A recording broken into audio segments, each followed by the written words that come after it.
Hello दोस्तों, स्वागत है आपका अपने यूट्यूब चैनल ग्रुपिंग हब में।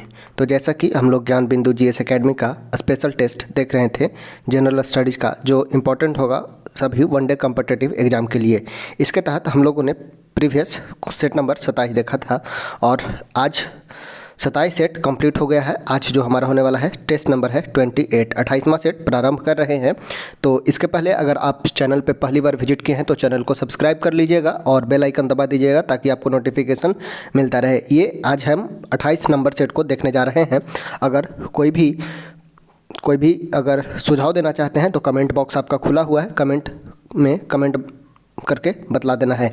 तो चलिए शुरुआत करते हैं टेस्ट नंबर 28 को। इसमें विथ डिटेल एनालिसिस किया जाएगा, तो आप लास्ट तक देखिएगा। साथ ही साथ अगर इसका प्रैक्टिस करना चाहते हैं तो साथ ही साथ आप टेस्ट भी लगा सकते हैं। और पीडीएफ प्राप्त करने के लिए दिए गए लिंक से आप जुड़ सकते हैं व्हाट्सएप ग्रुप में, पीडीएफ वहां प्रोवाइड कर दिया जाएगा। चलिए शुरुआत करते हैं क्वेश्चन से। क्वेश्चन नंबर फर्स्ट है, दीर्घकालीन अनाज नीति का संबंध किस अर्थशास्त्री से है? दीर्घकालीन अनाज नीति का संबंध किस अर्थशास्त्री से है? तो ये थे अभिजीत सेन। अभिजीत सेन से संबंध है दीर्घकालीन अनाज नीति। अगर बात किया जाए आबिद हुसैन का, तो आबिद हुसैन समिति का गठन 1977 ईस्वी में किया गया था। 1977 में आबिद हुसैन समिति का गठन लघु उद्योग से संबंधित था। आबिद हुसैन ये लघु उद्योग से संबंधित है, लघु उद्योग से।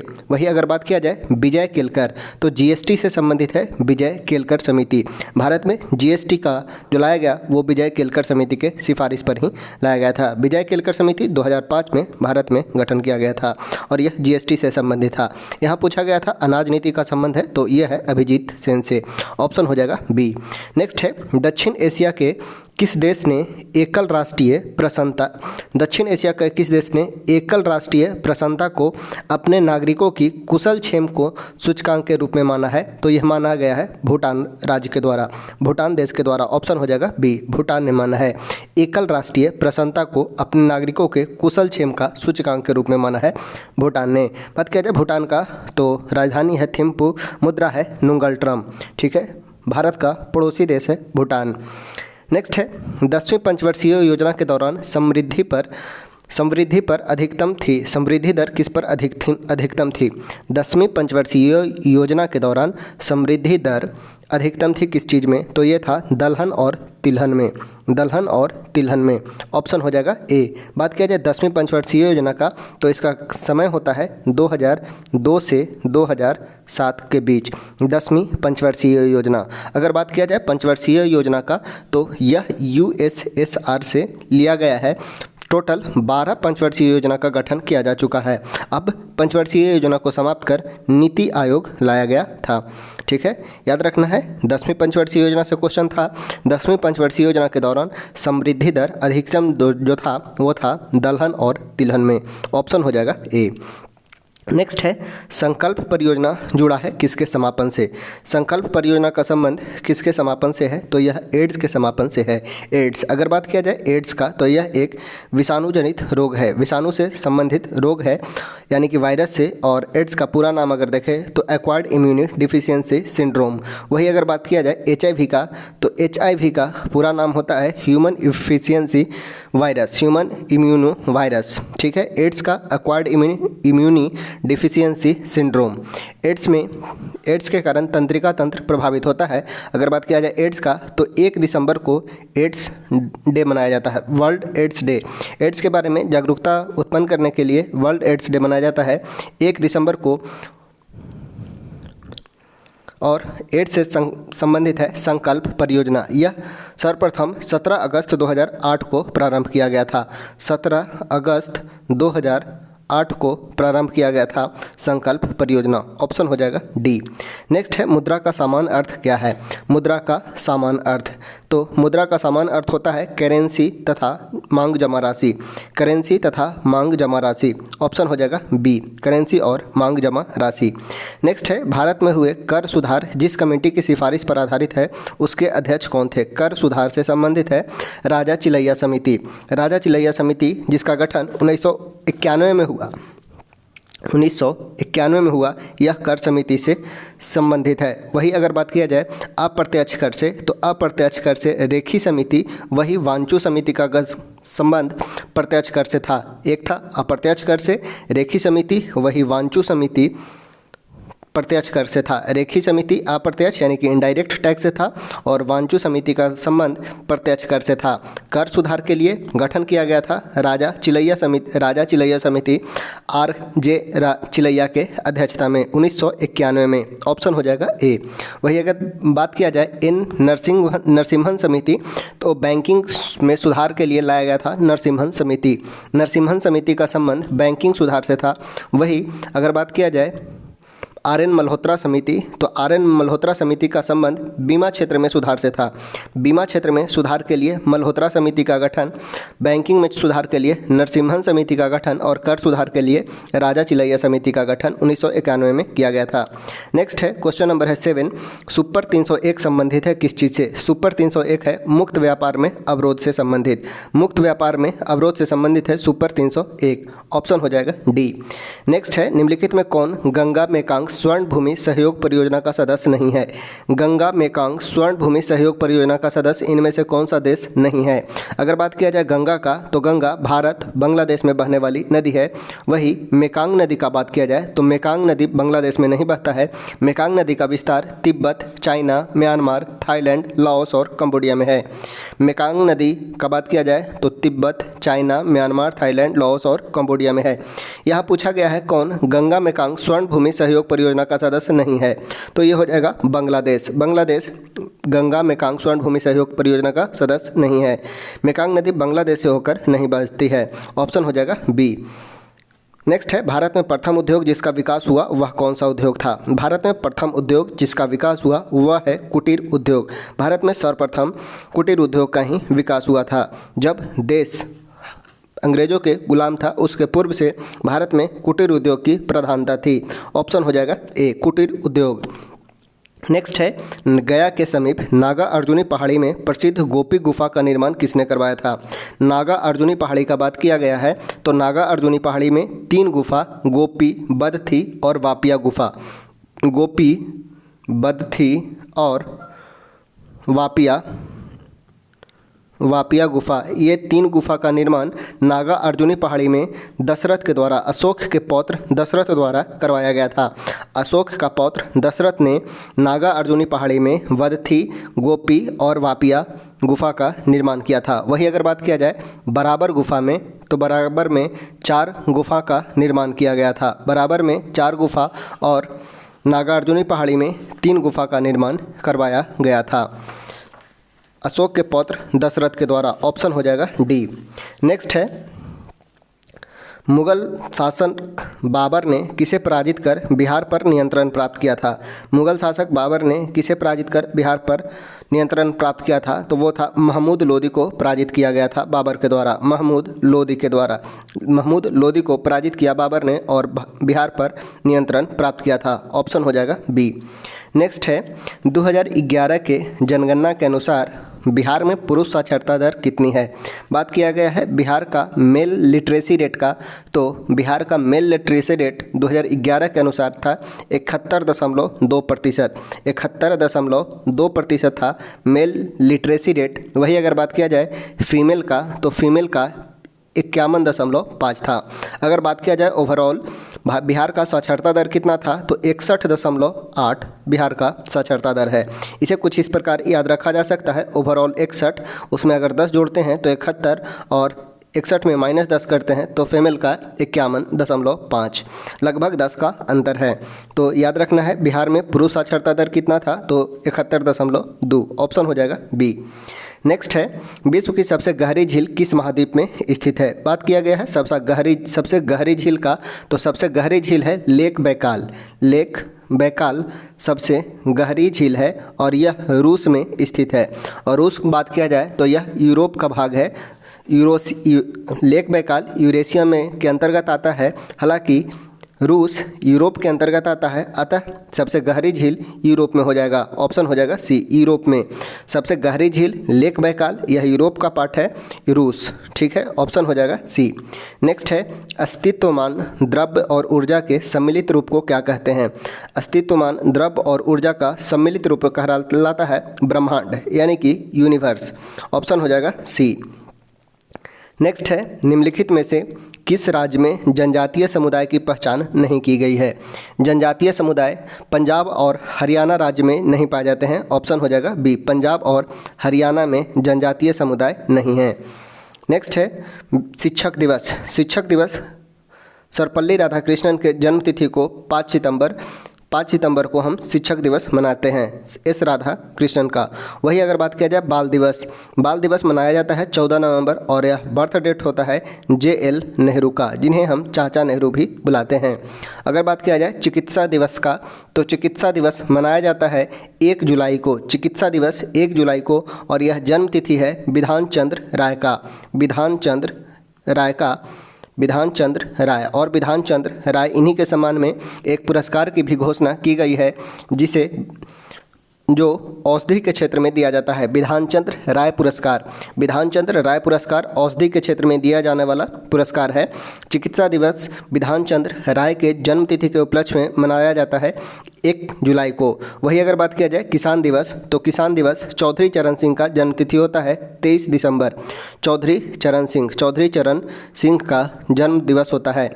तो यहाँ से हो जाएगा 2143 ऑप्शन हो जाएगा बी। नेक्स्ट है, बाघ से पूर्व भारत का राष्ट्रीय पशु क्या था? बाघ यानी कि टाइगर। बात किया जाए बाघ जो भी हमारा वर्तमान का राष्ट्रीय पशु है, इसके पूर्व राष्ट्रीय पशु था सिंह। सिंह को राष्ट्रीय पशु 1969 में घोषित किया गया था। सिंह को 1969 में राष्ट्रीय पशु घोषित किया गया था। वही अगर बात किया जाए बाघ को, तो 18 नवंबर 1972 को बाघ को राष्ट्रीय पशु का दर्जा दिया गया। बात किया जाए अगर बाघ का, तो 29 जुलाई को हम प्रतिवर्ष बाघ दिवस के रूप में मनाते हैं। 29 जुलाई को बाघ दिवस के रूप में यानी कि टाइगर डे के रूप में मनाते हैं। अगर बात किया जाए टाइगर के लिए, अभी वर्तमान में 54 टाइगर रिजर्व भारत में वर्तमान में हैं। वही अगर बात किया जाए 18 नवंबर 1972 से पहले कौन सा जानवर था वो राष्ट्रीय पशु था, तो वो था सिंह, जिसे जंगल का राजा भी कहा जाता है। 1969 में सिंह को राष्ट्रीय पशु का दर्जा दिया गया था। ठीक है। अगर बात किया जाए टाइगर प्रोजेक्ट, तो टाइगर प्रोजेक्ट 1973 में आया और इसके बाद इसके पूर्व भी बाघ को राष्ट्रीय पशु का दर्जा दिया गया था। वही अगर बात किया जाए लायन प्रोजेक्ट, तो लायन प्रोजेक्ट एशियाटिक लायन के लिए 1972 में लायन प्रोजेक्ट लाया जाता है।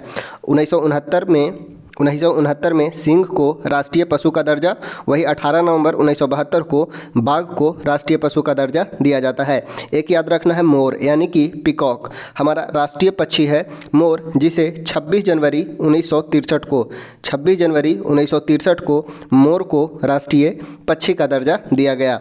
अगर बात किया जाए सिंह से एक पॉइंट याद रखना है, लायन डे कब मनाया जाता है, तो 10 अगस्त को मनाया जाता है लायन डे। 10 अगस्त को लायन डे मनाया जाता है, विश्व शेर दिवस।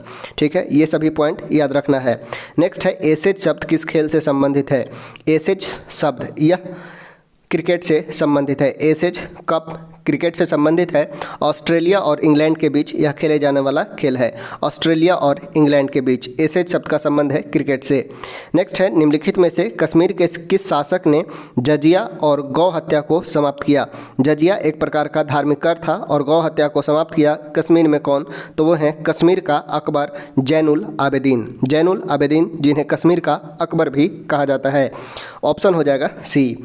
नेक्स्ट है निम्नलिखित में कौन फिरोज तुगलक के नागरकोट अभियान के दौरान संग्रहित 300 संस्कृत पुस्तकों का अनुवाद किया? 300 संस्कृत पुस्तकों का अनुवाद किसके द्वारा किया गया था फिरोज शाह तुगलक के समय? तो वो हैं अजीजुद्दीन खान। ऑप्शन हो जाएगा ए, अजीजुद्दीन खान के द्वारा 300 संस्कृत पुस्तकों का अनुवाद किया गया था। नेक्स्ट है निम्नलिखित घटनाओं पर विचार करें एवं इन घटनाओं का सही काल अनुक्रम बतलाना है। बात किया जाए अगस्त प्रस्ताव का, तो अगस्त प्रस्ताव 8 अगस्त 1940 को आया था। 8 अगस्त 1940 को अगस्त प्रस्ताव आया। वही अगर बात किया जाए पूना समझौता, तो पूना समझौता 24 सितंबर 1932 को होता है। 24 सितंबर 1932। सांप्रदायिक अधिनिर्णय की घोषणा 16 अगस्त 1932 को की जाती है। 16 अगस्त 1932 को सांप्रदायिक अधिनिर्णय की घोषणा की जाती है। वही अगर बात किया जाए तृतीय गोलमेज सम्मेलन का, तो तृतीय गोलमेज सम्मेलन 17 नवंबर 17 नवंबर से 24 दिसंबर 1932 तक होता है। 17 नवंबर से 24 दिसंबर 1932 तक तृतीय गोलमेज सम्मेलन होता है। यहाँ बात किया जाए सर्वप्रथम हो जाएगा अगस्त प्रस्ताव यानी कि 1, उसके बाद हो जाएगा 16 अगस्त 1932 यानी कि सांप्रदायिक अधिनिर्णय यानी कि 4, उसके बाद हो जाएगा सितंबर यानी कि पुनः समझौता 2, और लास्ट हो जाएगा तृतीय गोलमेज सम्मेलन नवंबर में 1, 4, 2, 3, 1, 4, 2, 3। तो इसका देखिए अपोजिट कर दिया गया है, यानी कि सबसे अंतिम से शुरू करना है, यानी कि 1, 4, 3, 2 ऑप्शन हो जाएगा ए, अपोजिट साइड से लिख दिया गया है। नेक्स्ट है लंदन स्थित गोलमेज सम्मेलन में भारतीय ईसाई का प्रतिनिधित्व किसने किया था। लंदन में गोलमेज सम्मेलन का बात किया जाए तो 3 गोलमेज सम्मेलन का आयोजन किया जाता है। अगर बात किया जाए प्रथम गोलमेज सम्मेलन का तो 12 नवंबर 1930 से 19 जनवरी 1931 के बीच प्रथम गोलमेज सम्मेलन का आयोजन किया जाता है, जिसमें भारतीय ईसाई का प्रतिनिधित्व केटी पाल ने किया था। पूछा गया है लंदन स्थित गोलमेज सम्मेलन में भारतीय ईसाई का प्रतिनिधित्व किसने किया था, तो वो थे केटी पाल। केटी पाल के द्वारा भारतीय ईसाइयों का प्रतिनिधित्व किया जाता है। वही अगर बात किया जाए दलित का तो दलित के प्रतिनिधित्वकर्ता कौन थे, तो वो थे B.R. अम्बेडकर। B.R. अम्बेडकर ने तीनों गोलमेज सम्मेलन में भाग लिया। B.R. अम्बेडकर के द्वारा तीनों गोलमेज सम्मेलन में भाग लिया जाता है। अगर वही बात किया जाए हिंदू महासभा की ओर से कौन थे, हिंदू महासभा से M.R. जयकर और डॉक्टर मुंजे ने प्रतिनिधित्व किया है। M.R. जयकर और डॉक्टर मुंजे के द्वारा प्रतिनिधित्व किया जाता है हिंदू महासभा की ओर से, तथा भारतीय ईसाई की ओर से केटी पाल प्रतिनिधित्व कर रहे होते हैं। अगर वही बात किया जाए एकमात्र गोलमेज सम्मेलन जिसमें कांग्रेस ने भाग लिया तो वो था द्वितीय गोलमेज सम्मेलन, जिसमें महात्मा गांधी जी ने भाग लिया था। नेक्स्ट है नेहरू एक राष्ट्रभक्त है। नेहरू एक राष्ट्रभक्त है जबकि जिन्ना एक राजनीतिक, ऐसा कहने वाले कौन थे। नेहरू एक राष्ट्रभक्त है जबकि जिन्ना एक राजनीतिक, ऐसा कहे थे मोहम्मद इकबाल। अगर बात किया जाए मोहम्मद इकबाल का तो भारत के मुसलमानों के लिए सर्वप्रथम एक अलग राज्य की मांग करने वाले व्यक्ति थे मोहम्मद इकबाल भारत के मुसलमानों के लिए सर्वप्रथम एक अलग राज्य की मांग करने वाले व्यक्ति थे, और पाकिस्तान का प्रस्ताव जो रखा था मोहम्मद इकबाल ने ही सर्वप्रथम रखा था। ऑप्शन हो जाएगा ए। नेक्स्ट है निम्नलिखित में से किस स्थान पर महात्मा गांधी ने अपना प्रथम जन भाषण दिया। महात्मा गांधी के द्वारा प्रथम जन भाषण 1916 में वाराणसी में BHU के स्थापना दिवस में संबोधन के समय में दिया गया था। BHU के स्थापना दिवस के संबोधन में वाराणसी में महात्मा गांधी का प्रथम जन भाषण था। ऑप्शन हो जाएगा डी। अगर नेक्स्ट है कौन सा एक स्वदेशी के समर्थक थे। स्वदेशी के समर्थक इनमें से कौन थे। अगर बात किया जाए स्वदेशी के समर्थक तो दादा भाई नौरोजी, फिरोज शाह मेहता, सुभाष चंद्र बोस, ये सभी स्वदेशी के समर्थक नहीं थे। यहाँ पे हो जाएगा अरविंद घोष। स्वदेशी के समर्थक थे अरविंद घोष। अगर बात किया जाए अरविंद घोष का तो अरविंद घोष अलीपुर षड्यंत्र केस से संबंधित हैं। अलीपुर षड्यंत्र से संबंधित हैं अरविंद घोष। अलीपुर षड्यंत्र में अरविंद घोष को जेल की सज़ा से, फांसी की सज़ा से बचाने का कार्य करते हैं C.R. दास। C.R. दास के द्वारा अलीपुर षड्यंत्र में अरविंद घोष को बचाव किया जाता है। वही अगर बात किया जाए ओरीविले आश्रम के संस्थापक पुदुचेरी में अरविंद घोष के द्वारा किया जाता है। एक पत्रिका है वंदे मातरम पत्रिका के संपादक थे अरविंद घोष। अरविंद घोष से पॉइंट याद रखना है, अरविंद घोष ने वंदे मातरम पत्रिका का संपादन किया तथा C.R. दास के द्वारा अरविंद घोष को जब अलीपुर षड्यंत्र केस में फंसाया जाता है तो अरविंद घोष का बचाव पक्ष करते हैं C.R. दास, चितरंजन दास, और इनका संबंध था अलीपुर षड्यंत्र केस 1908 से।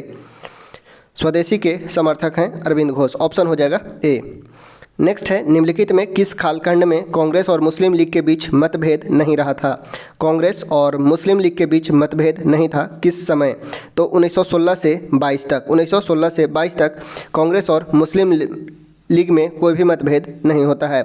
सूरत फूट का बात किया जाए तो 1907 में सूरत फूट होता है जिसमें भारतीय राष्ट्रीय कांग्रेस और मुस्लिम लीग अलग होते हैं। वही 1916 में लखनऊ अधिवेशन में कांग्रेस और मुस्लिम लीग का मिलन होता है जो 22 तक कोई भी मतभेद नहीं होता है। ऑप्शन हो जाएगा सी।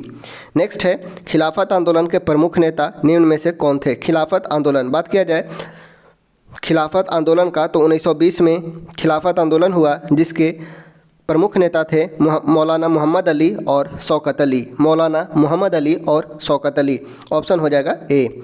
नेक्स्ट है, जालियांवाला बाग नरसंहार पर कांग्रेस जांच समिति पर रिपोर्ट का प्रारूप लिखने का कार्य सौंपा गया था किन्हें? बात किया गया है जालियांवाला बाग नरसंहार का, तो यह 13 अप्रैल 1919 को अमृतसर के जालियांवाला बाग में हुआ था। डॉक्टर सत्यपाल और सैफुद्दीन किचलू के गिरफ्तारी के विरोध में एक सभा का आयोजन किया गया था, जिसमें सभा के समय ही डॉक्टर ओ डायर के द्वारा अंधाधुंध गोलियां चलवा दी जाती है, जिसमें हजार लोग मारे जाते हैं। इसकी जांच के लिए एक ब्रिटिश के द्वारा हंटर कमीशन का गठन किया जाता है। ब्रिटिशर्स के द्वारा हंटर कमीशन का गठन किया जाता है। वही कांग्रेस जांच समिति के द्वारा एक गठन किया जाता है, जिसमें प्रारूप लिखने का कार्य सौंपा जाता है महात्मा गांधी को कार्य सौंपा जाता है कांग्रेस जांच समिति का। कांग्रेस जांच समिति ने एक रिपोर्ट बनाया, जिसे तहकीकात कमेटी कहा। कांग्रेस जांच समिति रिपोर्ट बनाया कांग्रेस के द्वारा, जो कहलाया तहकीकात कमेटी। वही अंग्रेज ने हंटर कमीशन का गठन किया था, जिसमें अंग्रेज के द्वारा गठित हंटर कमीशन में 5 अंग्रेज और 3 भारतीयों को सम्मिलित किया गया था। यानी कि हंटर कमीशन में कुल 8 सदस्य थे, 5 अंग्रेज और 3 भारतीय। वो 3 भारतीय का अगर नाम देखें तो चिमन लाल सीतलवाड़, शहबजादा सुल्तान अहमद और जगत नारायण, 3 भारतीय थे।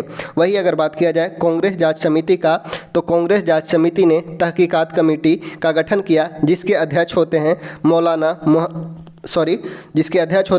मदन मोहन मालवीय। कांग्रेस जांच समिति के तहकीकात कमेटी के अध्यक्ष हैं मदन मोहन मालवीय। ठीक है, उनकी अध्यक्षता में कांग्रेस जांच समिति ने एक आयोग गठन किया था और प्रारूप लिखने का कार्य सौंपा गया था महात्मा गांधी को। ऑप्शन हो जाएगा बी। नेक्स्ट है, जापान ने 6 अगस्त 1945 को हिरोशिमा पर बम गिराया। 6 अगस्त 1945, डेट याद रखना है, 6 अगस्त 1945 हिरोशिमा पर बम गिराया था। बतलाना है आगे है नागासाकी पर बम किस तारीख को गिराया गया था, तो 3 दिन बाद अर्थात 9 अगस्त 1945 को। 6 अगस्त 1945 को लिटिल बॉय नामक बम गिराया गया था। 6 अगस्त को बम जो गिराया गया था उसका नाम भी पूछ लिया जाता है, तो इसका नाम था लिटिल बॉय। वही अगर बात किया जाए 9 अगस्त का, तो इसका नाम है 9 अगस्त का नागासाकी पर गिराया गया, इसका नाम है फैट मैन। ठीक है, लिटिल बॉय और फैट मैन याद रखना है। 6 अगस्त 1945 को हिरोशिमा पर बम गिराया गया, नाम था लिटिल बॉय। वही 9 अगस्त को नागासाकी पर बम गिराया गया, नाम था फैट मैन। ऑप्शन हो जाएगा ए, 9 अगस्त 1945। नेक्स्ट है, निम्नलिखित में से किस देश में सर्वप्रथम कागज़ का आविष्कार हुआ? सर्वप्रथम किस देश में कागज़ का आविष्कार हुआ, तो वो हुआ चीन में। 105 ईस्वी में, लगभग 105 ईस्वी में चीन में कागज़ का आविष्कार हुआ था। ऑप्शन हो जाएगा ए। नेक्स्ट है, वर्ष 1910 में मदर टेरेसा का जन्म किस देश में हुआ था? बात किया गया है मदर टेरेसा का, जिन्हें निर्मल हृदय के नाम से भी जाना जाता है। इनका जन्म मैसेडोनिया में होता है। मैसेडोनिया में मदर टेरेसा का जन्म होता है। बात किया जाए मदर टेरेसा का, तो मिशनरीज ऑफ चैरिटी के संस्थापक हैं। मिशनरीज ऑफ चैरिटी के संस्थापक हैं तथा इन्हें 1979 में नोबेल अवार्ड से सम्मानित किया जाता है तथा 1980 में मदर टेरेसा को भारत रत्न दिया जाता है। 1980 में। वही 1979 में नोबेल अवार्ड। ये संबंधित थे मैसेडोनिया से। मिशनरीज ऑफ चैरिटी के संस्थापक हैं। ऑप्शन हो जाएगा बी। नेक्स्ट है, निम्नलिखित में कौन सुमेलित नहीं है? राज्य एवं गठन। अरुणाचल प्रदेश का गठन 20 फरवरी 1987 को हुआ, यह बिल्कुल सही है। गोवा का गठन 30 मई 1987 को हुआ। तेलंगाना का गठन 2 जून 1914 नहीं बल्कि 2014 को गठन हुआ, 2 जून 2014। हरियाणा का बात किया जाए तो हरियाणा का गठन 1 नवंबर 1967 नहीं बल्कि 1966 को हुआ था। पूछा गया है कौन सुमेलित नहीं है, तो सी और डी दोनों सुमेलित नहीं है। तेलंगाना का गठन 2 जून 2014, वही हरियाणा का गठन 1 नवंबर 1966 को। नेक्स्ट है, भाषा संबंधित कथनों पर विचार करें। भाषा संबंधित कथन पर विचार करें। आज़ादी के पश्चात 8वीं अनुसूची में 14 भाषा को मान्यता दी गई, अब इनकी भाषा 22 हो चुकी है। बिल्कुल सही है। प्रथम भाषा आयोग का गठन 7 जून 1953 को बीजी खरे की अध्यक्षता में खेट की अध्यक्षता में गठन किया गया। नहीं, 1953 नहीं बल्कि 1955 में बीजी खरे की अध्यक्षता में प्रथम भाषाई आयोग का गठन 1955 में किया गया था। तो 2 सही नहीं है, केवल एक सत्य है। ऑप्शन हो जाएगा ए। प्रथम भाषा आयोग का गठन 1955 में बीजी खरे की अध्यक्षता में की गई थी। वही 8वीं अनुसूची में 14 भाषा था, अभी वर्तमान में 22 भाषा है। इसके लिए 3 संविधान संशोधन याद रखना है, 21, 71 और 52वां संविधान संशोधन। 21 में सिंधी को जोड़ा गया, वही 71 में नेपाली, मणिपुरी, कोंकणी को, और 52वां संविधान संशोधन के तहत डोगरी, बोडो, मैथिली, संताली को जोड़ा गया। नेक्स्ट है क्वेश्चन नंबर है 34। अगर हमारा प्रयास अच्छा लग रहा हो तो एक लाइक ज़रूर कीजिएगा और अपने दोस्तों को भी शेयर कीजिएगा। चलिए क्वेश्चन चलते हैं आगे। क्वेश्चन नंबर 34 पर निम्नलिखित में क्षेत्रवाद के उदय के क्या कारण है? क्षेत्रवाद का उदय का कारण है असंतुलित विकास, सांस्कृतिक पहचान खोने का भय एवं राजनीतिक वर्चस्व। उपयुक्त सभी हो जाएगा। क्षेत्रवाद का उदय का कारण होता है असंतुलित विकास, सांस्कृतिक पहचान खोने का भय एवं राजनीतिक वर्चस्व। ऑप्शन हो जाएगा डी। नेक्स्ट है भारत पाक संघर्ष के पश्चात बांग्लादेश का जन्म कब हुआ? बांग्लादेश का जन्म कब हुआ यह पूछा गया है, तो यह दिसंबर 1971 में, दिसंबर 1971 में। और यह डेट अगर बात किया जाए तो 16 दिसंबर 1971, 16 दिसंबर 1971 को बांग्लादेश के द्वारा विजय दिवस मनाया जाता है। 16, यहाँ से डेट याद रखना है, 16 दिसंबर 1971 को बांग्लादेश में विजय दिवस मनाया जाता है। वही 6 दिसंबर को मैत्री दिवस तथा 26 मार्च को मुक्ति दिवस मनाया जाता है। बांग्लादेश से 3 दिवस याद रखना है। 6 दिसंबर को मैत्री दिवस, उस दिन भारत ने सहयोग करने का वादा किया। 16 दिसंबर को विजय हुआ, इसलिए विजय दिवस, तथा 16 दिसंबर को विजय दिवस और 26 मार्च को मुक्ति दिवस अर्थात स्वतंत्रता दिवस। बांग्लादेश अपना स्वतंत्रता दिवस मनाता है 26 मार्च को। 26 मार्च को क्वेश्चन पूछ लिया गया था यहाँ से, बांग्लादेश को पाकिस्तान ने एक अलग राष्ट्र की घोषणा कब की? तो वो था 1972 में।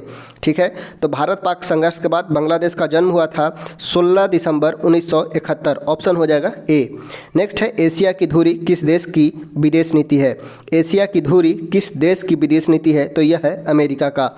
ऑप्शन हो जाएगा डी, अमेरिका का।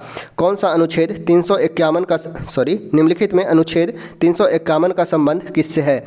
अनुच्छेद 351 अगर बात किया जाए भाग 17 का, तो भाग 17 में भाषा से संबंधित है। भाषा से संबंधित अनुच्छेद 343 से 351 तक भाषा के विकास से संबंधित है।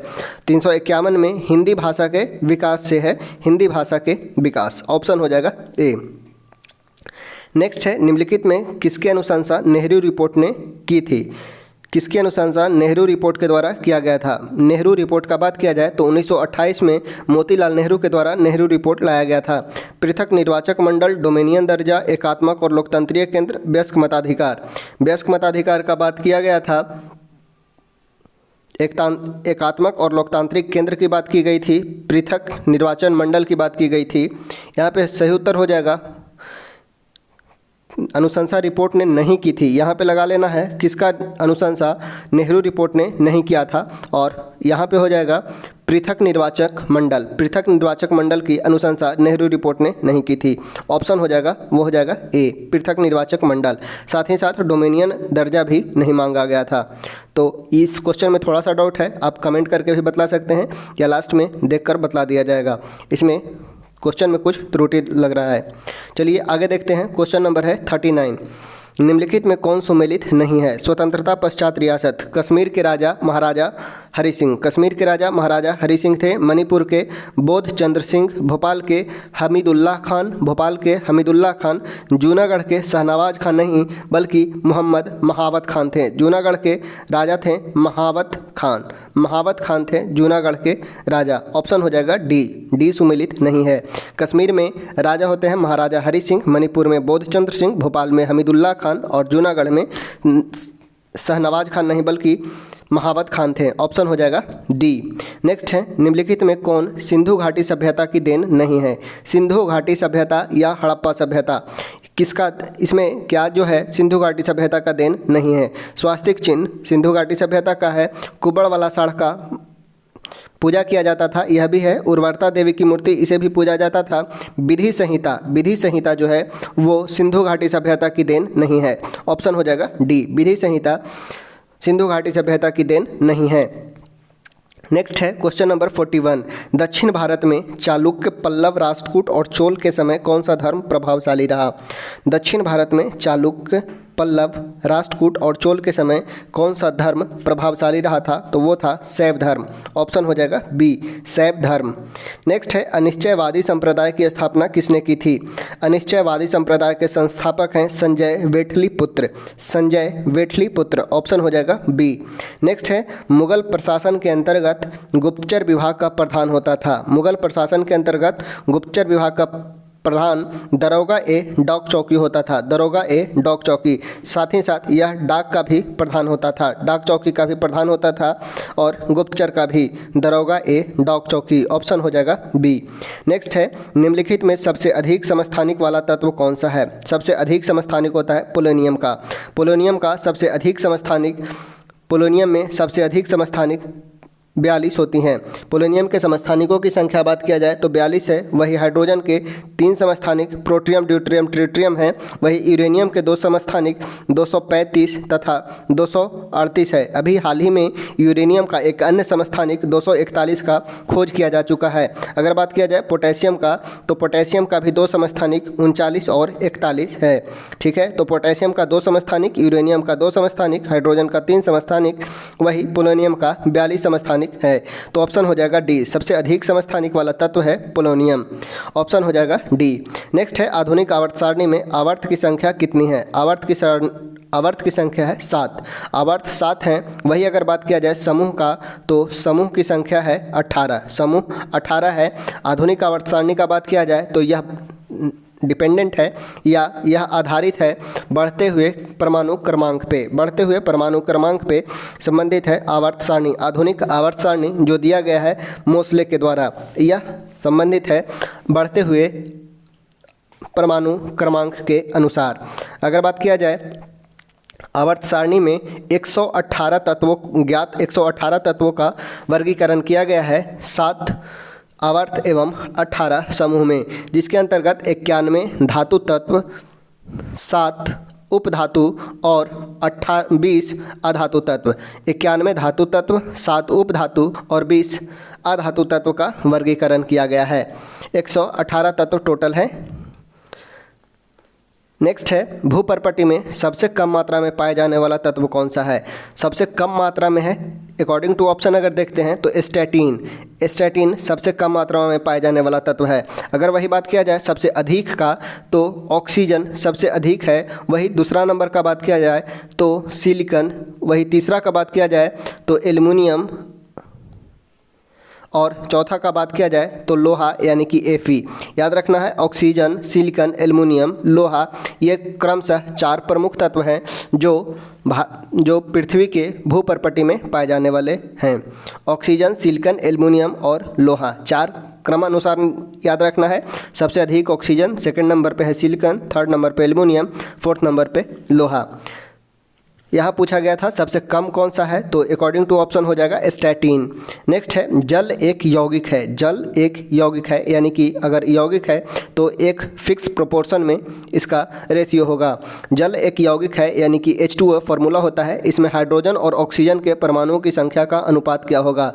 हाइड्रोजन के 2 परमाणु हैं, वही ऑक्सीजन के 1 परमाणु है, यानी कि 2:1।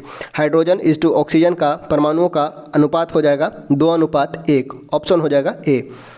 नेक्स्ट है, निम्नलिखित कथन पर विचार करें। नेफ्थेलिन, कपूर, बेंजोइक अम्ल और एंथ्रासीन उपयुक्त में से कौन सा उदहारोपाती पदार्थ है? बात किया जाए अगर उदहारोपातन का यानी कि सब्लिमेशन का, तो अगर सॉलिड को हम गर्म करते हैं तो डायरेक्टली गैस में चेंज हो जाए विदाउट लिक्विड स्टेट में आए तो उसे कहा जाता है सब्लिमेशन। और यह पदार्थ जो सब्लिमेट होता है, सब्लिमेशन जिसका होता है वो कहलाता है सब्लिमेट यानी कि उधारोपाती। तो इनमें से कौन उधारोपाती पदार्थ है? तो ये हो जाएगा नेफ्थलीन, कपूर, बेंजोइक अम्ल, एंथ्रासिन, ये सभी उधारोपाती पदार्थ हैं। ऑप्शन हो जाएगा डी। अगर बात किया जाए गैस से सॉलिड में चेंज होना, यह कहलाता है डिकम्पोजिशन। गैस से सॉलिड में चेंज होना डिकम्पोजिशन और सॉलिड से गैस में चेंज होना सब्लिमेशन कहलाता है। ऑप्शन हो जाएगा यहाँ पे। एग्जाम्पल पूछा गया था सब्लिमेशन का कौन सा है, तो सभी नेफ्थलीन, कपूर, बेंजोइक अम्ल, एंथ्रासिन सभी सब्लिमेशन यानी कि उधारपातन के एग्जाम्पल हैं। नेक्स्ट है पेट्रोलियम में से शुद्ध पेट्रोल को किस विधि द्वारा अलग किया जाता है? पेट्रोलियम से शुद्ध पेट्रोल को अलग किया जाता है प्रभाजी आसवन अर्थात फ्रैक्शनल डिस्टिलेशन प्रोसेस के द्वारा। फ्रैक्शनल डिस्टिलेशन प्रभाजी आसवन विधि द्वारा चेंज किया जाता है। जब दो द्रवों के बीच क्वथनांक का अंतर बहुत अधिक नहीं हो तब प्रभाजी आसवन के द्वारा शुद्ध किया जाता है। और पेट्रोलियम को शुद्ध पेट्रोलियम से शुद्ध पेट्रोलियम प्रभाजी आसवन विधि द्वारा ही ज्ञात किया जाता है। ऑप्शन हो जाएगा डी। नेक्स्ट है पास्कल किसकी इकाई है? बात किया गया है पास्कल का, तो पास्कल दाब यानी कि प्रेशर का इकाई है। बात किया जाए अगर दाब का, तो प्रेशर इक्वल टू होता है force per unit area. Force per unit area equal to होता है प्रेशर और फोर्स का यूनिट होता है न्यूटन पर मीटर स्क्वायर। न्यूटन पर मीटर स्क्वायर को ही कहा जाता है पास्कल और यह दाब का यूनिट है। ऑप्शन हो जाएगा बी। आर्द्रता को नापने वाला यंत्र कहलाता है हाइग्रोमीटर। आर्द्रता को नापने वाला यंत्र हाइग्रोमीटर कहलाता है। वही अगर बात किया जाए तापमान का, तो तापमान का यूनिट है अगर बात किया जाए तो यह है केल्विन। केल्विन तापमान का यूनिट है। नेक्स्ट देखते हैं, क्वेश्चन नंबर है 51। पसीना शरीर को ठंडा करता है क्यों? पसीना शरीर को ठंडा करता है क्योंकि वाष्पीकरण के लिए गुप्त ऊष्मा की आवश्यकता होती है। वाष्पीकरण के लिए गुप्त ऊष्मा की आवश्यकता होती है और यह जब हमें हमारे शरीर से प्राप्त करता है तो ठंडक की अनुभूति होती है। ऑप्शन हो जाएगा बी। नेक्स्ट है पूर्ण सूर्य ग्रहण का अधिकतम समय कितना होता है? अगर बात किया जाए सूर्य ग्रहण का, तो सूर्य ग्रहण तब होगा जब मून बीच में आ जाए। अर्थ और सन के बीच में मून आ जाए तो ये कहलाता है सूर्य ग्रहण और इसका अधिकतम समय होता है 460 सेकेंड। 460 सेकेंड। ऑप्शन हो जाएगा बी। नेक्स्ट है जब साबुन का बुलबुला आवेशित किया जाता है तब क्या होता है? यानी कि जब साबुन के बुलबुले को आवेशित किया जाएगा तो यह फैलेगा। ऑप्शन हो जाएगा बी, यह फैलता है। नेक्स्ट है कौन सा एक प्राकृतिक में अनुचुंबकीय है? कौन सा प्राकृतिक में अनुचुंबकीय है यानी कि पारामैग्नेटिक है? पारामैग्नेटिक इनमें से कौन है? ऑप्शन है लोहा। अगर बात किया जाए लोहा का, तो यह एक फेरोमैग्नेटिक है। फेरोमैग्नेटिक के अंतर्गत 3 याद रखना है, फेरस, कोबाल्ट और निकेल। फेरस, कोबाल्ट, निकेल ये सभी फेरोमैग्नेटिक है। वही अगर बात किया जाए पैरामैग्नेटिक का, तो इनमें से पैरामैग्नेटिक हो जाएगा ऑक्सीजन। वही हाइड्रोजन और नाइट्रोजन ये सभी डाईमैग्नेटिक है। ये सभी डाईमैग्नेटिक है। डाईमैग्नेटिक। वही ऑक्सीजन जो है वो है पैरामैग्नेटिक। ठीक है, पूछा गया था अनुचुंबकीय यानी कि पैरामैग्नेटिक हो जाएगा ऑक्सीजन। ऑप्शन हो जाएगा सी। नेक्स्ट है सुपर कंडक्टर। सुपर कंडक्टर की चालकता कितनी होती है? बात किया जाए अगर कंडक्टर का, तो वैसे मटेरियल जिनसे करंट का फ्लो आसानी से हो अर्थात विद्युत के प्रवाह आसानी से हो उसे कंडक्टर कहा जाता है। वही अगर बात लगा दिया जाए सुपर का, तो सुपर कंडक्टर में करंट का फ्लो बहुत ही आसानी से हो जाए अर्थात चालकता अनंत हो जाए, असीमित हो जाए, उसे सुपर कंडक्टर कहा जाएगा। सुपर कंडक्टर की चालकता जो होती है असीमित होती है। सुपर कंडक्टर में चालकता असीमित होगी और रेसिस्टेंस का वैल्यू न्यूनतम होगा। ठीक है, तो सुपर कंडक्टर की चालकता होती है असीमित, अनलिमिटेड यानी कि इनफाइनाइट। ऑप्शन हो जाएगा ए। नेक्स्ट है शिकार परभक्षियों या बाधाओं का पता लगाने के लिए चमगादड़ अथवा डॉल्फिन किस परिघटना का प्रयोग करते हैं? शिकार करने के लिए परभक्षी किस चीज़ का यूज करते हैं? ध्वनि का अपवर्तन का, प्रकीर्णन का, बनाना या प्रतिध्वनि का निर्धारण? तो प्रतिध्वनि के निर्धारण के द्वारा ही पक्षियों, शिकार परभक्षी या शिकार करने वाले जंतु अपना शिकार करते हैं प्रतिध्वनि के निर्धारण से। प्रतिध्वनि के निर्धारण से अगर बात किया जाए प्रतिध्वनि उत्पन्न होने के लिए 2 वस्तुओं के बीच की दूरी कितना होना चाहिए? तो वो है 17 मीटर। ये भी याद रखना है। प्रतिध्वनि उत्पन्न होने के लिए दो वस्तु के बीच की दूरी होनी चाहिए 17 मीटर। नेक्स्ट है थायराइड ग्रंथि से थायरॉक्सिन स्रावित करने के लिए उत्तेजित करने वाला अंतःस्रावी हार्मोन कौन सा है? तो यह है TSH, thyroid stimulating hormone. Thyroid stimulating hormone thyroid ग्रंथि से थायरॉक्सिन स्रावित करने के लिए उत्तेजित करता है। TSH ऑप्शन हो जाएगा ए, थायराइड स्टिमुलेटिंग हार्मोन। नेक्स्ट है कौन सा रोग कारक कालाजार रोग का कारण है? कालाजार किसके कारण होता है? तो कालाजार का प्रमुख कारण है प्रोटोजोआ। ऑप्शन हो जाएगा डी, कालाजार प्रोटोजोआ के कारण होने वाला प्रमुख रोग है। वही अगर बात किया जाए मलेरिया का, तो मलेरिया भी प्रोटोजोआ के कारण होता है। ऑप्शन हो जाएगा डी। वह पक्षी जो अपने शत्रु से बचाव के लिए अपना सिर रेत में अंदर कर लेता है, वह कौन सा है? तो वह है शुतुरमुर्ग। सबसे बड़ा पक्षी शुतुरमुर्ग अपने शत्रु से बचाव के लिए सिर अंदर कर लेता है। ऑप्शन हो जाएगा सी, शुतुरमुर्ग। ऑस्ट्रिच यह सबसे ज्ञात सबसे विशालतम पक्षी है तथा इसका सेल भी सबसे बड़ा होता है। ऑस्ट्रिच का एग सेल सबसे बड़ा सेल होता है। नेक्स्ट है वर्णांधता वाले व्यक्ति को लाल रंग कैसा दिखाई देगा? बात किया गया है वर्णांधता का, तो आँख में कौन सेल में डिफेक्ट के कारण होता है वर्णांधता? यह एक जेनेटिक्स डिजीज है जिसमें कौन सेल प्रभावित होता है? रोड सेल और कौन सेल आँख में पाए जाने वाले दो सेल हैं। अगर बात किया जाए प्रकाश का कलर, तो कलर डिसाइड करता है हमारा कौन सेल के द्वारा प्रकाश का रंग का निर्धारण किया जाता है। वही प्रकाश का तीव्रता का निर्धारण रोड सेल करता है। इसमें पूछा गया है वर्णांधता वाले व्यक्ति को लाल रंग कैसा दिखाई देगा? तो यह एक प्रकार का कॉमन वर्णांधता है जिसमें लाल और हरा में अंतर नहीं कर पाते हैं। लाल और हरा में अंतर नहीं कर पाते हैं। ऑप्शन हो जाएगा सी। दो प्रकार के वर्णांधता पाए जाते हैं, रेड और ग्रीन तथा ब्लू और येलो। यह दो प्रकार का वर्णांधता है। याद रखना है, रेड और ग्रीन में डिफरेंस नहीं कर पाएंगे तथा ब्लू और येलो में डिफरेंस नहीं कर पाएंगे वर्णांध व्यक्ति। ठीक है, यह एक प्रकार का जेनेटिक डिजीज है और डिफेक्ट होता है वो है कौन सेल के डिफेक्ट के कारण ऐसा होता है। तो यहाँ पे ऑप्शन हो जाएगा सी। पूछा गया था लाल रंग, तो लाल के साथ हो जाएगा हरा। लाल और हरा में डिफरेंस नहीं कर पाते और ब्लू और येलो में डिफरेंस नहीं कर पाते। ऑप्शन हो जाएगा सी। नेक्स्ट है सूची 1 को 2 से सुमिलित करें। अगर बात किया जाए जेनर ने टीकाकरण की खोज की थी। एडवर्ड जेनर ने टीकाकरण की खोज की। वही अगर बात किया जाए वाटसन का, तो डबल हेलिक्स मॉडल वाटसन एवं क्रिक के द्वारा दिया गया था। डीएनए का डबल हेलिक्स मॉडल वाटसन एवं क्रिक ने दिया। लैंडस्टीनर का बात किया जाए तो लैंडस्टीनर ने ब्लड ग्रुप की खोज लैंडस्टीनर ने वही ब्लड सर्कुलेशन सिस्टम का खोज विलियम हार्वे के द्वारा किया गया था। ब्लड सर्कुलेशन सिस्टम का खोज विलियम हार्वे और ब्लड ग्रुप का खोज लैंडस्टीनर ने। अगर बात किया जाए फ्लेमिंग ने पेनिसिलिन की खोज की। प्रथम प्रतिजैविक पेनिसिलिन की खोज फ्लेमिंग के द्वारा किया गया था। तो इसके अनुसार ऑप्शन हो जाएगा 3, 4, 1 और 2। 3, 4, 1, 2 ऑप्शन नंबर हो जाएगा सी। जेनर के द्वारा टीकाकरण की खोज, वाटसन के द्वारा द्विकुंडलित यानी कि डबल हेलिक्स मॉडल, लैंडस्टीनर ने रुधिर वर्ग और फ्लेमिंग ने पेनिसिलिन की खोज की थी। ऑप्शन हो जाएगा सी। नेक्स्ट है निम्नलिखित में से कौन सा कार्य चिकने अंतः प्रद्रव्य जालिका द्वारा संपन्न नहीं होती है? स्मूथ इंडोप्लाज्मिक रेटिकुलम इनमें से कौन सा कार्य नहीं करता है? तो द्रव्य का अभिगमन करने का कार्य स्मूथ इंडोप्लाज्मिक रेटिकुलम का होता है। अगर बात किया जाए प्रोटीन का संश्लेषण, तो प्रोटीन का संश्लेषण संबंधित है राइबोसोम। प्रोटीन का संश्लेषण राइबोसोम के द्वारा किया जाता है। यह एसीआर का कार्य नहीं है। ऑप्शन हो जाएगा बी।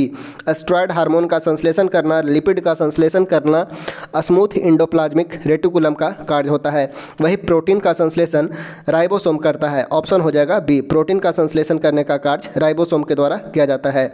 नेक्स्ट है हाइड्रोफाइटस में पाए जाने वाले विशेषीकृत न्यूमेटोफोर्स कहलाते हैं। हाइड्रोफाइट्स में पाए जाने वाले विशेषीकृत मूल को न्यूमेटोफोर्स कहा जाता है। न्यूमेटोफोर्स कहा जाता है मूल को।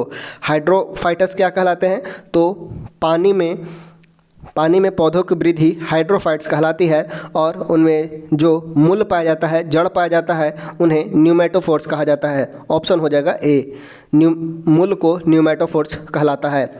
नेक्स्ट है संसार का सबसे छोटा पुष्प कौन है? संसार का सबसे छोटा पुष्प है वुल्फिया। संसार का सबसे छोटा पुष्प वुल्फिया। वही सबसे बड़ा का बात किया जाए तो सबसे बड़ा है रेफ्लेसिया। वही अगर बात किया जाए कमल का तो कमल हमारा राष्ट्रीय फूल है न्यूलम्बो न्यूसिफेरा। न्यूलम्बो न्यूसिफेरा कमल का वैज्ञानिक नाम है और यह हमारा राष्ट्रीय पुष्प है कमल। वही वुल्फिया सबसे छोटा और रेफ्लेसिया सबसे बड़ा पुष्प है। नेक्स्ट देखते हैं, क्वेश्चन नंबर है 65। निम्न में से धर्म का सबसे महत्वपूर्ण प्रकार कौन सा है? धर्म का सबसे महत्वपूर्ण प्रकार क्या है? तो सामाजिक नियंत्रण। ऑप्शन हो जाएगा सी। धर्म का सबसे महत्वपूर्ण प्रकार है सामाजिक नियंत्रण स्थापित करना। नेक्स्ट है, मानव समाज के वैज्ञानिक अध्ययन के लिए सोशियोलॉजी पद का सर्वप्रथम प्रयोग किसके द्वारा किया गया था? सोशियोलॉजी वर्ड का प्रथम प्रयोग ए कॉमट ने किया। ए कॉमट ऑप्शन हो जाएगा बी। मानव समाज के वैज्ञानिक अध्ययन के लिए सोशियोलॉजी शब्द का प्रयोग ए कॉमट के द्वारा किया गया था। ऑप्शन हो जाएगा बी। नेक्स्ट है, एक प्रकार का मालवेयर है जिसे अक्सर लेजिमेंट सॉफ्टवेयर के रूप में छिपाया जाता है। इनमें से कौन सा एक प्रकार का मालवेयर है जिसे अक्सर लेजिमेंट सॉफ्टवेयर के रूप में छिपाया जाता है? तो वह है ट्रोजन। ट्रोजन ऑप्शन हो जाएगा ए, ट्रोजन। नेक्स्ट है, कंप्यूटर प्रोग्रामिंग भाषा में कौन सी चौथी भाषा की पीढ़ी है? चौथी भाषा की पीढ़ी कौन सी है? तो यह है एसक्यूएल, स्ट्रक्चर्ड क्वेरी लैंग्वेज। यह चौथी पीढ़ी की भाषा है। एसक्यूएल पूरा नाम है स्ट्रक्चर्ड क्वेरी लैंग्वेज। अगर बात किया जाए एल्गोल का तो एल्गोल का पूरा नाम होता है अर्थमेटिक लैंग्वेज। वही एसक्यूएल का पूरा नाम है स्ट्रक्चर्ड क्वेरी लैंग्वेज। ऑप्शन हो जाएगा सी। नेक्स्ट देखते हैं, परमाणु ऊर्जा विभाग का प्रबंधन किसके अधीन है? परमाणु ऊर्जा विभाग डायरेक्ट प्रधानमंत्री कार्यालय के अधीन कार्य करता है, प्रधानमंत्री कार्यालय के अंतर्गत। ऑप्शन हो जाएगा सी। परमाणु ऊर्जा विभाग का प्रबंधन प्रधानमंत्री कार्यालय के अंतर्गत है। नेक्स्ट है, कौन सा कार्य पेड़ पौधे का नहीं है? पेड़ पौधे का कार्य इनमें से नहीं है। कार्बन डाइऑक्साइड का अवशोषण यह करता है, सौर का अवशोषण यह भी करता है, और सौर के अवशोषण से याद रखना है ग्रीन आर्मी का प्रारंभ ऑस्ट्रेलिया के द्वारा किया गया था। अगर बात किया जाए वायु प्रदूषण तो पेड़ पौधे वायु को प्रदूषित नहीं बल्कि वायु को शुद्ध करने का कार्य करते हैं। ऑप्शन हो जाएगा सी। वायु प्रदूषण से संबंधित नहीं है, वायु को शुद्ध करने से संबंधित है पेड़ पौधे। तो ऑप्शन हो जाएगा यहाँ पे सी। नेक्स्ट है, निम्नलिखित में कौन सा नेशनल पार्क पूर्णतः शीतोष्ण अल्पाइन कटिबंध में है? शीतोष्ण अल्पाइन कटिबंध में कौन सा नेशनल पार्क है? तो यह फूलों की घाटी नेशनल पार्क। यह उत्तराखंड के चमोली डिस्ट्रिक्ट में है, उत्तराखंड के चमोली में है, और यह पूर्ण रूप से शीतोष्ण अल्पाइन कटिबंध में है। अगर बात किया जाए मानस का तो मानस और नमेरी ये दोनों असम में है। नामदफा का बात किया जाए तो यह अरुणाचल प्रदेश में है, और यह पूर्ण रूप से शीतोष्ण कटिबंध में नहीं है बल्कि उष्ण कटिबंध के अंतर्गत आता है। नामदफा, मानस, नमेरी ये पूर्ण रूप से शीतोष्ण कटिबंध अल्पाइन कटिबंध से नहीं संबंधित है। ऑप्शन हो जाएगा यहाँ पे डी। फूलों की घाटी नेशनल पार्क पूर्ण रूप से शीतोष्ण अल्पाइन कटिबंध में स्थित है। ऑप्शन हो जाएगा डी। नेक्स्ट है, आपदा प्रबंधन एक्ट कब बनाया गया? तो आपदा प्रबंधन एक्ट जब 2005 में बनाया गया। आपदा प्रबंधन एक्ट वर्ष 2005 में बनाया गया। एक और याद रखिएगा 2005 से RTI राइट टू इन्फॉर्मेशन यह भी 2005 में लागू हुआ था। नेक्स्ट है, निम्नलिखित में से किस राजवंश का शासनकाल सबसे लंबा था? सबसे लंबा शासनकाल किसका रहा है? तो पाल वंश का। ऑप्शन हो जाएगा बी। पाल वंश का शासनकाल सर्वाधिक 8वीं से 12वीं शताब्दी तक 8वीं से 12वीं शताब्दी तक पाल वंश का शासनकाल होता है। ऑप्शन हो जाएगा बी। वह कपड़ा कौन सा है जिसे भारत के स्वतंत्रता संग्राम के प्रतीक होने का गौरव है? तो यह है खादी वस्त्र। खादी वस्त्र महात्मा गांधी के द्वारा प्रयोग किया जाने वाला प्रमुख वस्त्र था तथा उन्होंने चरखे से सभी लोगों को प्रेरित किया खादी वस्त्र खुद से बनाने के लिए, अर्थात स्वतंत्रता संग्राम में प्रतीक का गौरव है खादी वस्त्र। ऑप्शन हो जाएगा ए। नेक्स्ट है, अस्क्वे क्या है? अस्क्वे क्या है? तो कश्मीर का प्राचीन मार्शल कला है। कश्मीर का प्राचीन मार्शल कला है अस्क्वे। ऑप्शन हो जाएगा बी। लोसांग किस भारतीय राज्य का त्यौहार है? लोसांग मनाया जाता है सिक्किम में। वही अगर बात किया जाए लोसार का तो यह मनाया जाता है उत्तराखंड में। उत्तराखंड का प्रमुख पर्व है लोसार। वही लोसांग का बात किया जाए तो यह सिक्किम का है। सिक्किम का है लोसांग और लोसार है उत्तराखंड का। ऑप्शन हो जाएगा सी, लोसांग पूछा गया था, यह सिक्किम का प्रमुख त्यौहार है। स्वतंत्र भारत के पहले वित्त मंत्री कौन थे? स्वतंत्र भारत के पहले वित्त मंत्री थे आर के शनमुखम सेठी। स्वतंत्र भारत के पहले वित्त मंत्री आर के शनमुखम सेठी। वही अगर बात किया जाए गणतंत्र भारत के प्रथम वित्त मंत्री कौन थे, तो ये हैं जॉन मथाई। जॉन मथाई गणतंत्र भारत के प्रथम वित्त मंत्री थे। जॉन मथाई याद रखना है, ये गणतंत्र भारत के। वही स्वतंत्र भारत की बात किया जाए तो आर के शनमुखम सेठी। ऑप्शन हो जाएगा ए। नेक्स्ट है, भारत में सबसे लंबा समुद्र तट कौन सा है? भारत का सबसे लंबा समुद्र तट चेन्नई में स्थित मैरीना बीच है। ऑप्शन हो जाएगा ए, मैरीना बीच। नेक्स्ट है माना डे। माना डे के क्षेत्र में भारत की एक मशहूर शख्सियत है। माना डे किस क्षेत्र में भारत की मशहूर शख्सियत है? तो ये संगीत से संबंधित है।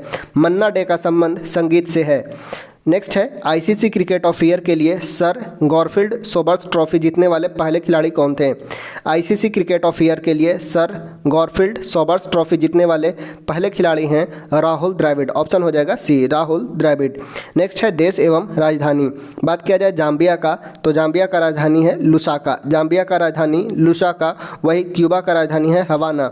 रवांडा का बात किया जाए तो राजधानी है किगाली और बहरीन का राजधानी है मनामा। तो ऑप्शन हो जाएगा 3-1-4-2। ऑप्शन हो जाएगा सी, जाम्बिया का लुसाका, क्यूबा का हवाना, रवांडा का किगाली और बहरीन का मनामा। ऑप्शन हो जाएगा सी। नेक्स्ट है, 1880 में प्राचीन स्मारकों का क्यूरेटर किसे नियुक्त किया गया था? क्यूरेटर मीन्स देखभाल करने वाला। प्राचीन स्मारक का क्यूरेटर नियुक्त किया गया था एच कोल को। ऑप्शन हो जाएगा ए, एच कोल को 1880 में प्राचीन स्मारकों का क्यूरेटर नियुक्त किया गया था। अगर बात किया जाए अलेक्जेंडर कनिंघम का, तो अलेक्जेंडर कनिंघम को भारतीय पुरातत्व सर्वेक्षण विभाग का जनक कहा जाता है। भारतीय पुरातत्व सर्वेक्षण विभाग का जनक अलेक्जेंडर कनिंघम को कहा जाता है। लॉर्ड कैनिंग के समय 1861 में अलेक्जेंडर कनिंघम के द्वारा ही भारतीय पुरातत्व सर्वेक्षण की स्थापना की जाती है। लॉर्ड कैनिंग के समय अलेक्जेंडर कनिंघम के द्वारा भारतीय पुरातत्व सर्वेक्षण की स्थापना 1861 में की जाती है। अगर बात किया जाए जॉन मार्शल का, तो जॉन मार्शल की अध्यक्षता में ही हड़प्पा की खुदाई होती है, जॉन मार्शल के नेतृत्व में। ऑप्शन यहाँ पे हो जाएगा, पूछा गया था 1880 में प्राचीन स्मारक का क्यूरेटर नियुक्त किया गया था किन्हें? तो एच कॉल को। ऑप्शन हो जाएगा ए। नेक्स्ट है, दंत कथा के संग्रह पंचतंत्र की रचना किसने की? पंचतंत्र के लेखक हैं विष्णु शर्मा। पंचतंत्र के लेखक हैं विष्णु शर्मा। यह एकमात्र बुक है जिसका सबसे अधिक भाषाओं में अनुवाद किया गया है। एकमात्र भारतीय किताब जिसका अधिक भाषा में अनुवाद किया गया है वह है विष्णु शर्मा द्वारा रचित पंचतंत्र। अगर बात किया जाए अमर सिंह का, तो अमर सिंह ने अमर कोश की रचना की थी। अमर कोश की रचना अमर सिंह के द्वारा किया गया था। अगर बात किया जाए जयदेव का, तो गीत गोविंद के लेखक हैं जयदेव। गीत गोविंद जयदेव के द्वारा लिखा गया था। गीत गोविंद के लेखक हैं जयदेव। गीत गोविंद के लेखक हैं जयदेव। वही अमर कोश के लेखक हैं अमर सिंह। विष्णु शर्मा लेखक हैं पंचतंत्र के। नेक्स्ट है, सही सुमेलित है कौन सा? Dons Australia. ऑस्ट्रेलिया के घास के मैदान को डॉन्स कहा जाता है।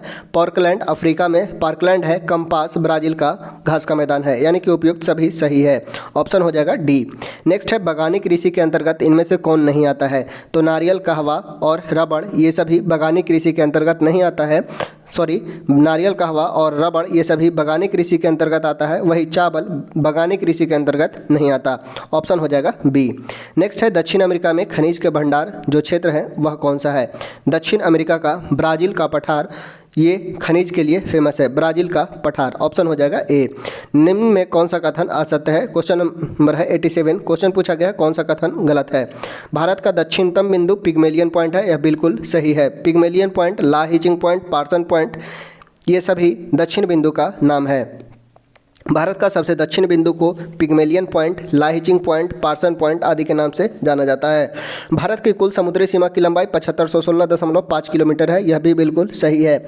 पाक जल संधि भारत और पाकिस्तान के बीच स्थित है, यह नहीं। पाक जल संधि का बात किया जाए तो अंग्रेज शासक पाल्क PAL के सम्मान में भारत और श्रीलंका और भारत के बीच पाक है। PAL यह भारत और श्रीलंका के बीच स्थित है। पाकिस्तान नहीं बल्कि श्रीलंका के बीच स्थित है पाक जल मरुमध्य। ऑप्शन हो जाएगा सी सम्मिलित सही नहीं है। भारत का दक्षिणतम बिंदु 6 डिग्री 4 मिनट उत्तरी अक्षांश पर स्थित है, यह भी बिल्कुल सही है। भारत का दक्षिणतम बिंदु ग्रेटर निकोबार में स्थित 6 डिग्री 4 मिनट उत्तरी अक्षांश पर है। नेक्स्ट है नीसी जनजाति मुख्यतः कहाँ पाई जाती है। नीसी जनजाति यह मुख्यतः अरुणाचल प्रदेश में पाई जाने वाली जनजाति है। अरुणाचल प्रदेश में पाई जाने वाली मुख्य रूप से जनजाति है नीसी जनजाति। वही अगर बात किया जाए अंडमान निकोबार में, तो अंडमान निकोबार में निकोबारी, सोमपेन, सेंटलीज, जारवा इत्यादि पाए जाते हैं। अगर बात किया जाए नीलगिरी में, तो टोडा जनजाति नीलगिरी क्षेत्रों में पाई जाती है। कश्मीर घाटी में गद्दी नामक जनजाति पाई जाती है। और यह पूछा गया था नीसी, यह अरुणाचल प्रदेश का प्रमुख जनजाति है। ऑप्शन हो जाएगा बी। अरुणाचल प्रदेश में पाए जाने वाले प्रमुख जनजाति है नीसी और मुनप्पा। नेक्स्ट है भारतीय कृषि एवं अनुसंधान परिषद ICAR के अनुसार भारत की लगभग कितनी प्रतिशत भूमि मृदा अपरदन की समस्या से प्रभावित है। कितना प्रतिशत भूमि है मृदा अपरदन की समस्या से प्रभावित है, तो लगभग 60%। ऑप्शन हो जाएगा डी, लगभग 60%। नेक्स्ट है निम्नलिखित में सुमेलित करें, कौन सुमेलित नहीं है। कांगेर घाटी राष्ट्रीय उद्यान छत्तीसगढ़ में स्थित है, यह बिल्कुल सही है। कांगेर घाटी छत्तीसगढ़ में, नागरहोल कर्नाटक में, कुगती वन्यजीव अभयारण्य हिमाचल प्रदेश में, सुल्तानपुर राजस्थान में। तो सभी सही है, इनमें से सभी सही है। कांगेर घाटी छत्तीसगढ़ में, नागरहोल कर्नाटक में, कुगती हिमाचल प्रदेश में और सुल्तानपुर राजस्थान में। नेक्स्ट है भारत में सनोवर यानी कि सिल्वर फर, हपूथा, जूनिपर्स, देवदार और भोज वृक्ष किस वन के सामान्य पेड़ हैं। तो ये सभी पर्वतीय वन के में पाए जाने वाले प्रमुख पेड़ हैं। सोनवार, हपूथा, देवदार, भोज वृक्ष ये सभी पर्वतीय वनों में पाए जाते हैं। ऑप्शन हो जाएगा बी। नेक्स्ट है भारत के निम्नलिखित राज्यों को उनके वनों के क्षेत्रफल के अवरोही क्रम में व्यवस्थित करें। वन के अनुसार बतलाना है वन के क्षेत्रफल, यानी कि सबसे अधिक बात किया जाए तो इनमें से सबसे घटते क्रम में बतलाना है। अवरोही क्रम अर्थात घटते क्रम में बतलाना है कौन सा सही होगा। तो सबसे अधिक हो जाएगा वो हो जाएगा अरुणाचल प्रदेश में। अरुणाचल प्रदेश के बाद अगर देखा जाए तो ये होगा छत्तीसगढ़, और छत्तीसगढ़ के बाद उड़ीसा, और उड़ीसा के बाद हो जाएगा आंध्र प्रदेश। यानी कि सबसे अधिक हो जाएगा अरुणाचल प्रदेश में, दूसरा नंबर होगा छत्तीसगढ़ का, तीसरा नंबर होगा उड़ीसा का और चौथा नंबर होगा आंध्र प्रदेश का। यानी कि सही उत्तर हो जाएगा 2 3 4 1, 2 3 4 1। अरुणाचल प्रदेश में वनों का प्रतिशत सबसे अधिकतम है अकॉर्डिंग टू ऑप्शन। ऐसे अगर देखा जाए तो वनों का क्षेत्रफल के अनुसार देखा जाए तो मध्य प्रदेश सर्वाधिक है, वही अकॉर्डिंग टू डेंसिटी देखा जाए तो मिजोरम सर्वाधिक है। यहाँ पे ऑप्शन के अनुसार डी सही उत्तर हो जाएगा। नेक्स्ट है कर्नाटक में ग्रीष्म ऋतु के दौरान तड़ित झंझाओं के कारण होने वाली वर्षा को क्या कहा जाता है। कर्नाटक में ग्रीष्म ऋतु के दौरान होने वाली तड़ित झंझाओं को चेरी ब्लॉसम कहा जाता है, चेरी ब्लॉसम। ऑप्शन हो जाएगा डी। वही अगर बात किया जाए केरल में, तो केरल में मैंगो सोवर कहा जाता है। काल बैसाखी वेस्ट बंगाल में काल बैसाखी के नाम से, और उत्तरी भारत में दिल्ली, यूपी, बिहार में इसे लू के नाम से जाना जाता है। पूछा गया था चेरी ब्लॉसम ग्रीष्म ऋतु में कर्नाटक में क्या कहा जाता है, तो ये कहा जाता है चेरी ब्लॉसम। ऑप्शन हो जाएगा डी। नेक्स्ट है याया तसो झील के संदर्भ में कौन सा कथन सही है। याया तसो यह लद्दाख में स्थित है। यह जैव विविधता अधिनियम के तहत लद्दाख का प्रथम विरासत स्थान है। पक्षियों का स्वर्ग कहा जाता है। सतलज नदी द्वारा सिंचित है। सतलज नदी द्वारा नहीं, ऑप्शन 4 हो जाएगा वो गलत हो जाएगा, बल्कि 1 2 3 सभी सही है। ऑप्शन हो जाएगा सी। लद्दाख में स्थित है। जैव विविधता अधिनियम के तहत लद्दाख का प्रथम विरासत स्थान है तथा पक्षियों का स्वर्ग कहा जाता है। सतलज नदी का प्रवेश लद्दाख में नहीं होता है। ऑप्शन हो जाएगा सी। 1 2 3 सही है। नेक्स्ट है रानी लक्ष्मीबाई बांध किस नदी पर अवस्थित है। यह यूपी और एमपी के बॉर्डर पर है, बेतवा नदी पर है। रानी लक्ष्मीबाई बांध बेतवा नदी पर स्थित है। ऑप्शन हो जाएगा ए। नेक्स्ट है निम्नलिखित में से किस नदी को उड़ीसा का शोक कहा जाता है। उड़ीसा का शोक किसे कहा जाता है, तो यह है महानदी। महानदी को उड़ीसा का शोक कहा जाता है। अगर बात किया जाए उड़ीसा का प्रमुख शहर कटक है महानदी के तट पर स्थित, और उड़ीसा का शोक कहा जाता है महानदी को। वही बिहार का शोक कोसी नदी को कहा जाता है। वही झारखंड का शोक दामोदर नदी को कहा जाता है झारखंड का शोक, और उड़ीसा का शोक महानदी को और उसी तरह बिहार का अशोक है कोसी नदी। नेक्स्ट है, निम्नलिखित में कथन में कौन सा कथन सही है? भारतीय संविधान अध्यक्षात्मक है। भारतीय संविधान अध्यक्षात्मक है। भारत एक नाम मात्र का राजतंत्र है। भारत एक कुलीन तंत्र है, या भारत एक संसदात्मक प्रजातंत्र है। तो भारत में संसदीय प्रजातंत्र है, ऑप्शन हो जाएगा डी, यह कथन सही है। भारत का एक संसदात्मक प्रजातंत्र है। नेक्स्ट है, राज्य के नीति निर्देशक तत्व की व्याख्या भारतीय संविधान के भाग 4 यानी पार्ट 4 में की गई है। यह व्यवस्था किस देश के संविधान से ली गई है? यानी कि डीपीएसपी राज्य के नीति निर्देशक तत्व कहाँ से लिया गया है, यह पूछा गया है, और यह लिया गया है आयरलैंड से। बात किया जाए विदेशी स्रोत में तो आयरलैंड से डीपीएसपी, साथ ही साथ राष्ट्रपति का निर्वाचक मंडल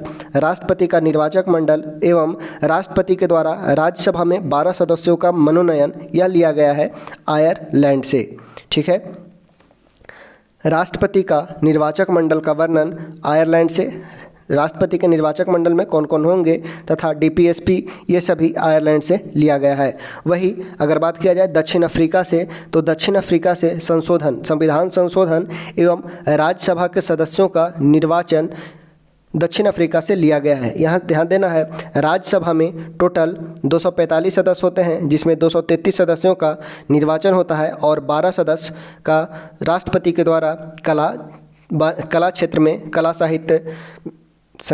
कला क्षेत्र से नियुक्ति किया जाता है। तो यह 12 सदस्य का नियुक्ति राष्ट्रपति के द्वारा यह किया जाता है आयरलैंड के संविधान के अनुसार, और 233 सदस्यों की नियुक्ति दक्षिण अफ्रीका के संविधान से लिया गया है।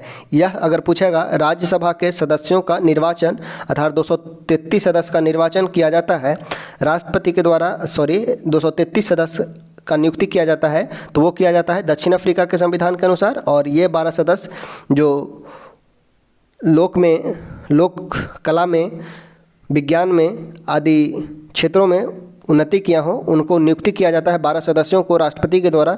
यह लिया गया है आयरलैंड के द्वारा, ऑप्शन हो जाएगा डी। आयरलैंड से डीपीएसपी भी लिया गया है। 3 चीज़ याद रखना है आयरलैंड से, राष्ट्रपति का निर्वाचक मंडल, यानी कि राष्ट्रपति के निर्वाचन में कौन कौन से पार्टिसिपेट करेंगे। जैसे राष्ट्रपति के निर्वाचन में संसद के दोनों सदन के सदस्य, अर्थात लोकसभा एवं राज्यसभा के मनोनीत सदस्य या निर्वाचित, यहाँ से क्वेश्चन पूछ लिया जाता है राष्ट्रपति के निर्वाचन में कौन कौन से पार्टिसिपेट करते हैं। तो लोकसभा एवं राज्यसभा के निर्वाचित सदस्य तथा राज्यों के विधानसभा के निर्वाचित सदस्य भी भाग लेते हैं। एवं दिल्ली एवं पुदुचेरी के विधानसभा भी भाग लेता है। तो यह बतलाया गया है आयरलैंड से, अर्थात राष्ट्रपति के निर्वाचक मंडल में कौन कौन होंगे, यह बतलाया गया है आयरलैंड से। तथा राष्ट्रपति के द्वारा 12 सदस्यों का मनोनयन, यह भी बतलाया गया है आयरलैंड से। एवं डीपीएसपी यानी कि राज्य के नीति निर्देशक तत्व, यह भी आयरलैंड से ही लिया गया है। चलिए आगे बढ़ते हैं क्वेश्चन नंबर 99 पे। संसद के कुल सदस्यों का कितना भाग वैधानिक चैम्बर की मीटिंग बुलाने के लिए आवश्यक, यानी कि गणापूर्ति के लिए आवश्यक है? तो यह है 1/10। 1/10 कोरम के लिए इंपॉर्टेंट होता है, ऑप्शन हो जाएगा ए। नेक्स्ट है, राज्यसभा में विपक्ष के प्रथम नेता। राज्यसभा में विपक्ष के प्रथम नेता कौन थे? तो वे थे कमलापति त्रिपाठी। कमलापति त्रिपाठी राज्यसभा में विपक्ष के प्रथम नेता थे। वहीं अगर बात किया जाए भोला पासवान शास्त्री का, तो बिहार के प्रथम दलित मुख्यमंत्री थे भोला पासवान शास्त्री। यहाँ पे ऑप्शन हो जाएगा सी, राज्यसभा में विपक्ष के प्रथम नेता कमलापति त्रिपाठी। इस प्रकार से आज हम लोगों ने देखा 100 क्वेश्चन को कंप्लीट किया है, 100 क्वेश्चन, और इसी के साथ सेट नंबर 28 भी समाप्त होता है। अगला जो होगा सेट नंबर 29 होगा। तो चलिए वीडियो को करते हैं यहीं पे समाप्त। अगर वीडियो अच्छा लगा हो तो एक लाइक ज़रूर कीजिएगा। एक लाइक करने से हमें और भी मोटिवेशन मिलता है और भी आगे वीडियो बनाने का। तो चलिए वीडियो को करते हैं समाप्त।